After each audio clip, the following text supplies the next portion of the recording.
Hey, welcome to the Car Connection Workshop. I'm your host, Niall Motormouth Jenkins. Thanks for joining us today. We've got lots on the go, and we're just going to hop right to it. But we just like to say thank you to Tony Miele and Larry Tetro, our certified financial planning professionals with IG Wealth Management.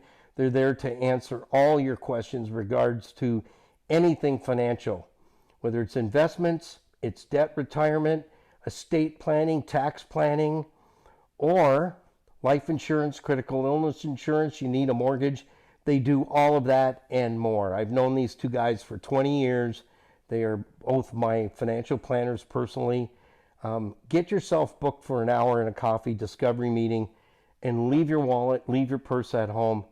They're just going to sit down with you and listen to what you have to say and answer your questions and figure out a best game plan specifically for you. So check them out on our website. Just click on their link below the logo. And thank you to Tony and Larry for making this YouTube video available to you and all of us.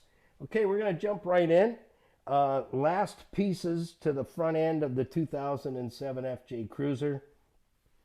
It has been a little bit of a road because getting parts has been a challenge. Like I just mentioned in the last video, almost 6 days to get tie rod ends here, but if I buy them locally, I'm going to end up paying 2.5 times the amount. So we don't do that here.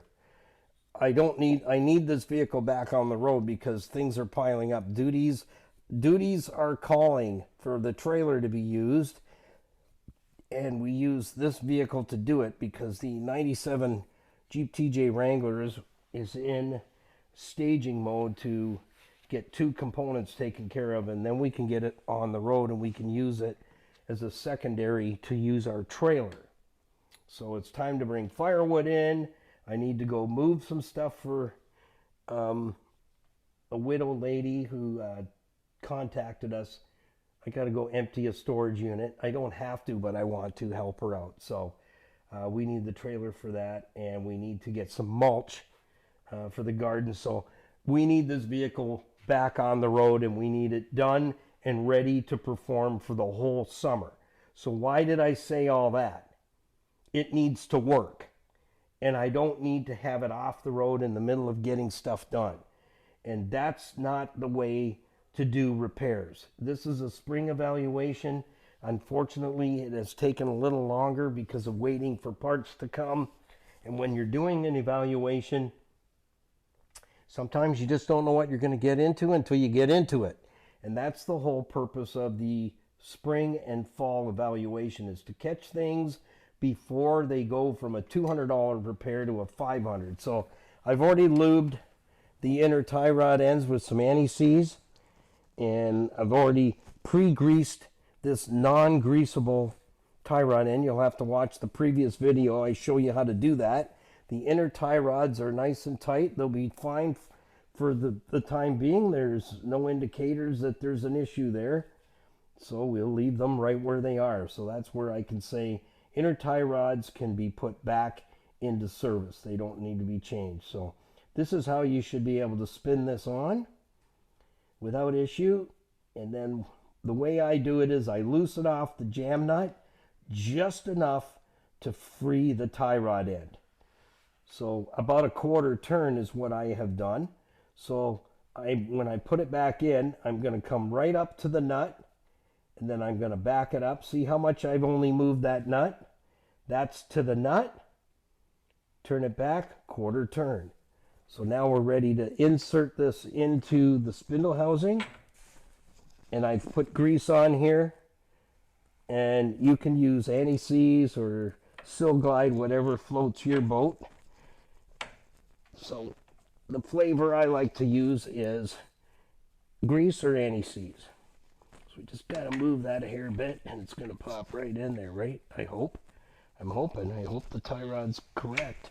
Look at that. There it is. Okay, so now we need the nut, and it's not me. Just before you say it, Skippy, I sense it coming.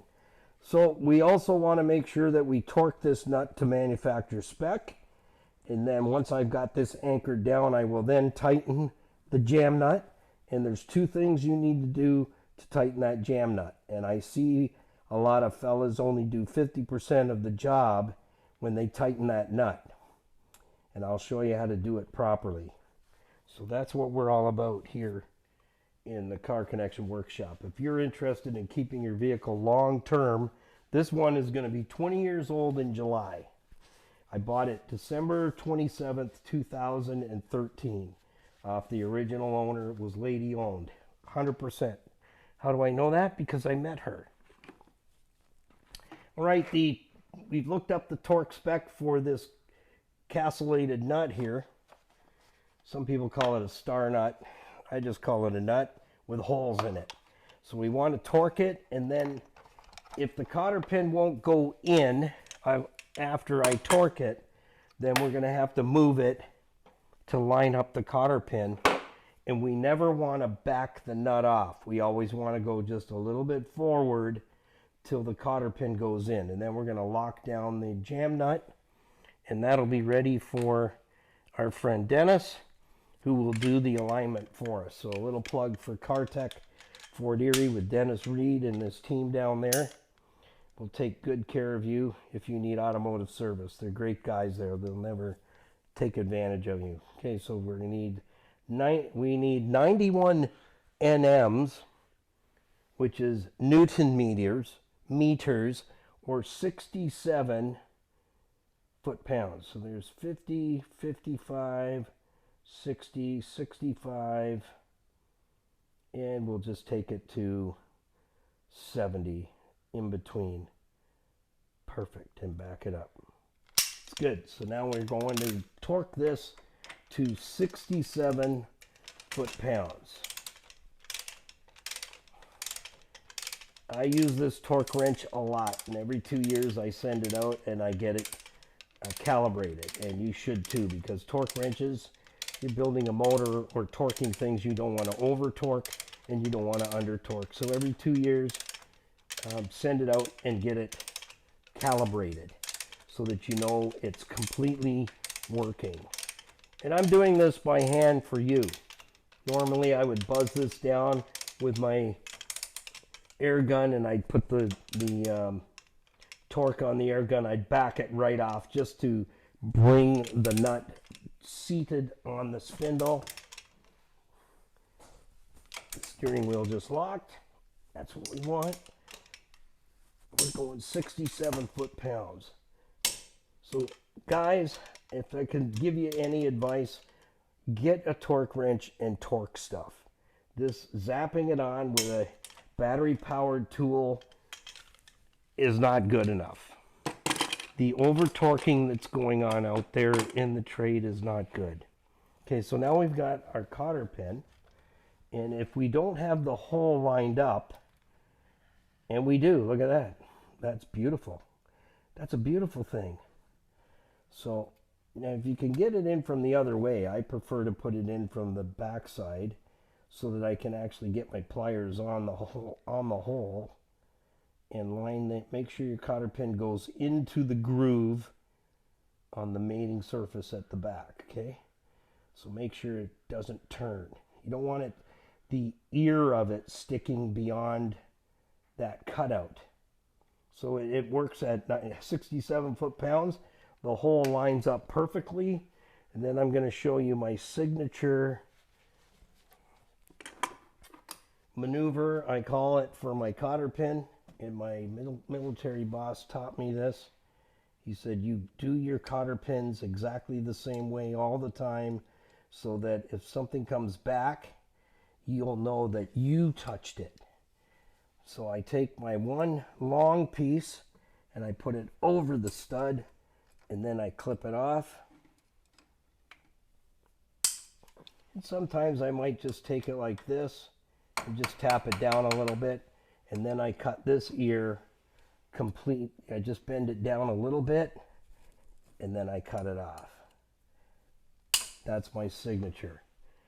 If I put a cotter pin in anywhere on any rig on the face of the planet, if it looks like that, it was me.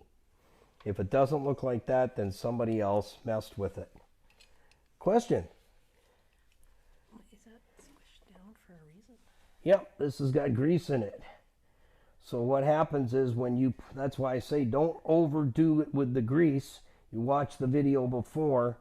I wouldn't go beyond this, looking like a jelly donut.